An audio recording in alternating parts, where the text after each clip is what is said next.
The former Australian PM took dramatic and controversial steps to grip his own country's illegal immigration crisis back in 2013. And Isabel started by asking what he did to fix it. First of all, you've got to make a decision that as a government, you are not going to allow people to come illegally by boat. And frankly, I think making that decision is the compassionate thing to do, because as long as people are coming illegally by boat, sponsored by people smugglers, you will have a lot of deaths at sea. We think that in the period of the former Labor government, there was at least 1,000 deaths at sea, including some that were particularly tragic, such as when a boat washed up on the rocks at Christmas Island in a storm. So you've got to make the decision that the way is shut. Yeah. And anyone who comes illegally by boat will be removed from the country as quickly as possible.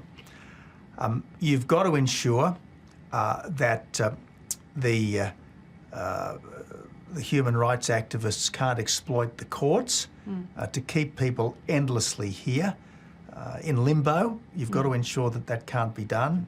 Anyone who turns up in a safe country, having moved through a succession of safe countries before coming to what really is their preferred destination, is not a refugee, is not an asylum seeker.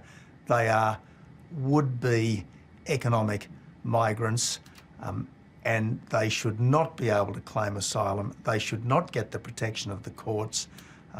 They should be returned to a safe place as quickly as possible. The problem we face with small boats coming from France is just like the problem that Australia faced with small boats arriving from Java. And here's how Prime Minister Abbott told Isabel he fixed it. Watch this. We turned boats back to Java because that was where the overwhelming majority of these boats had initiated. Given that they'd come from Java, we sent them back to Java, and if the people smugglers tried to scuttle their boats, we would take people temporarily on board Australian government vessels, take them to within Kui of Indonesia's territorial waters, put them on an unsinkable orange life raft and send them back to Java. And I knew that we were about to win this particular battle when early in 2014, on the front page of Australia's biggest selling newspaper, there was a photograph of a big orange life raft washed up on a beach in Java.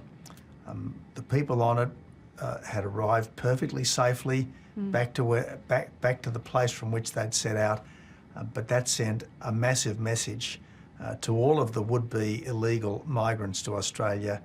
You cannot come, because if you invest $10,000 or whatever it is with a people smuggler, you'll just end up back where you started. And that was really the beginning of our complete success here. We've already discussed his plan to deal with small boats. The million-dollar question now is what happened next, and whether that policy, and it was frowned upon by many, actually worked. Take a look at this. It just doesn't happen anymore. It just doesn't happen anymore. There are said to be thousands of people in Java who went to Indonesia hoping to get a ride on a leaky boat to Australia, but